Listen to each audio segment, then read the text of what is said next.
ED academy. तो आज last topic के बारे में बात करेंगे हम लोग, the rise of nationalism in Europe के, द बाल्कन क्राइसिस या द बाल्कन टेंशन। समझ में ही नहीं आता है बच्चों को बाल्कन टेंशन क्या है, बाल्कन टेंशन क्या है। बाल्कन कुछ नहीं है, बाल्कन एक एरिया, एक टेरिटरी का नाम है यूरोप की, ठीक है। अब यहाँ पर टेंशन कैसे क्रिएट हुआ, क्या क्या क्राइसिस हुए, ये हम लोग देखेंगे इस वीडियो में। The most serious source of nationalist tension in Europe after 1871 was the area called the Balkan। सबसे जो मोस्ट सीरियस टेंशन क्रिएट हुआ था वो कहाँ हुआ था, 1871 में, ठीक है। कौन जो एरिया था उसका नाम क्या था, बाल्कन था। बाल्कन कुछ नहीं है, एक एरिया का नाम है, एक टेरिटरी का नाम है, सिर्फ इतना समझो।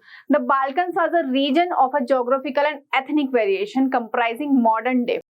अभी मॉडर्न डे में क्या है वो बताऊंगी, लेकिन उसके पहले बाल्कन क्या था, एक रीजन था, एक एरिया था। ज्योग्राफिकली बहुत अलग था, मतलब ज्योग्राफिकल कहीं पहाड़ है, कहीं कुछ है, मतलब अलग ही अलग था। डिफरेंट वेरिएशन थे यहाँ पर, और एथनिक वेरिएशन थे, मतलब अलग अलग टाइप के लोग रहा करते थे। मॉडर्न डे में क्या था ये, रोमानिया, बुल्गारिया, अल्बेनिया, आपने सुना होगा, Greece, Macedonia, Croatia, Bosnia, Herzegovina, Slovenia, Serbia, ठीक है। ये अजीब अजीब विचित्र टाइप के नाम दिए हैं। मॉन्टेनेग्रो, हुज इनहेबिटेंट्स, अगर कभी प्रोनाउंसिएशन में कुछ मिस्टेक हो जाए तो कंसीडर कर लेना, क्योंकि ये मुझे फ्रेंच लैंग्वेज नहीं आती है, ठीक है। Inhabitants were broadly known as the Slav.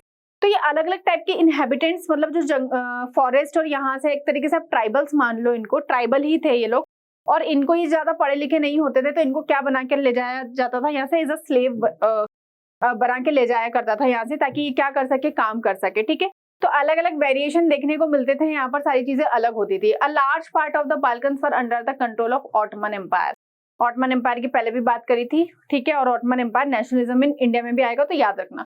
तो ये जो पूरा पार्ट था ना बाल्कन का, और इतने अलग अलग टाइप के यहाँ पर स्लेव्स, अलग अलग टाइप की ट्राइब्स लोग रहते थे, उनके पूरे एथनिक वेरिएशन अलग थे, ज्योग्राफिकली वो लोग अलग थे, ठीक है। तो यहाँ पर बाल्कन इस एरिया में लग रहे थे। तो ये जो लार्ज पार्ट था बाल्कन का, वो किसके कंट्रोल में था, आपके ऑटोमन एम्पायर यानी कि मुस्लिम रूलर के कंपैरिजन में था। अब ये देखो, ये दिया गया है मैप।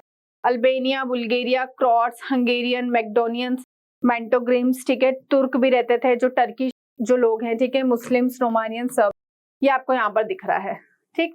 और यहाँ पर किसका, ग्रुप्स कंप्राइजिंग 50% और more of the population of a given area, ये दिया है। They let loose a policy of Turkification and trouble the Balkan Christians. अब यहाँ पर जो तुर्की थे, थोड़े ये मुस्लिम्स जो रूलर होते हैं या मुस्लिम जो होते हैं वो ये थे, और जो बाल्कन्स में कुछ लोग क्रिश्चियन थे, तो इनके बीच में ट्रबल हो रहा था, ठीक है। अब देखते हैं one by one. Ottoman Empire European subjected broke away from its control and declare independence. अब धीरे धीरे क्या हो रहा था, आपको पता है, कॉन्स्टेंटिनोपोल साइन हुई थी, ट्रीटी ऑफ कॉन्स्टेंटिनोपोल ग्रीस में, तो वो अलग हो चुका था ग्रीस किससे, आपका ऑटोमन एम्पायर से, क्योंकि वो लोग चाहते नहीं थे कि कोई मुस्लिम रूलर उनके ऊपर क्या करे, रूल करे, ठीक है। तो one by one Ottoman empire इस European subjected broke away from its control, इसके कंट्रोल से ब्रोक अवे हो रहा था और डिक्लेयर इंडिपेंडेंस कर रहा था। ग्रीस तो हो ही चुका था। Balkan state fought for their independence and freedom from the Ottoman. अब बाल्कन के जो अलग अलग टेरिटरी स्टेट्स थे, ये रिवॉल्यूशन करने लग गए, लड़ने लग गए, लड़ाई लड़ने लग गए इंडिपेंडेंस और फ्रीडम के लिए, ठीक है। ये आपको दिया गया है यहाँ पर, ठीक है। देखो, बोस्निया दिया गया है, रोमानिया, बुल्गारिया दिया गया है, सोफिया, ये अलग अलग टाइप के। ये कभी खैर पूछे नहीं जाते, इनके नाम नहीं पूछे जाएंगे, जस्ट एग्जाम्पल मतलब आपको दिया गया है यहाँ। Territory occupied by the Balkan nation in the Ottoman Empire. अब बाल्कन जो था, जो ऑटोमन एम्पायर था, तो बाल्कन में तो सब रहते थे। तो अब देखो वहां पर ये लिखा था कि पूरे पे ऑटोमन एम्पायर का कंट्रोल नहीं था, लार्ज पार्ट दिया था।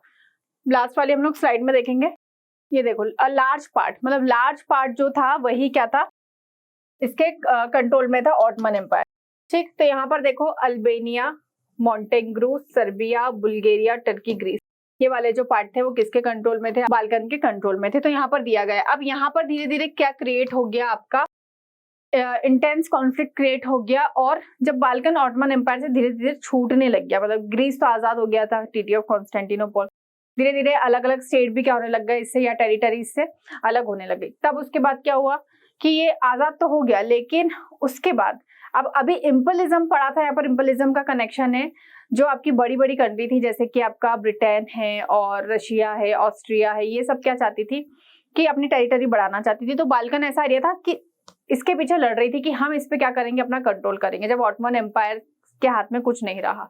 और ये आपस में जो बड़ी बड़ी पावर थी, जब ये बाल्कन्स के लिए लड़ने लग गई कि हमको ये एरिया चाहिए, हमको ये टेरिटरी चाहिए, तो ये ही यूरोपियन हिस्ट्री में सबसे ज्यादा एक्सप्लोजिव साबित हुआ, बहुत विस्फोटक साबित हुआ, और यहीं से 1914 में आपका स्टार्ट हो गया वर्ल्ड वॉर 1। ठीक है, कब तक चला था? 1918 तक चला था। तो WW1 आपका चालू हुआ। तो इसका मेन जो रीजन था वो बाल्कनी था, क्योंकि आपस में लड़ रही थी कि हम बाल्कन्स को क्या करेंगे, एक्वायर करेंगे। ठीक है, तो यही मेन था। बाल्कन से एक अलग सा स्टेट था, एक टेरिटरी थी, पार्ट था या एरिया बोल सकते हो, जिसमें अलग अलग टाइप के वेरिएशन के लोग रहते थे। ऑटोमन एम्पायर इसका रूलर था।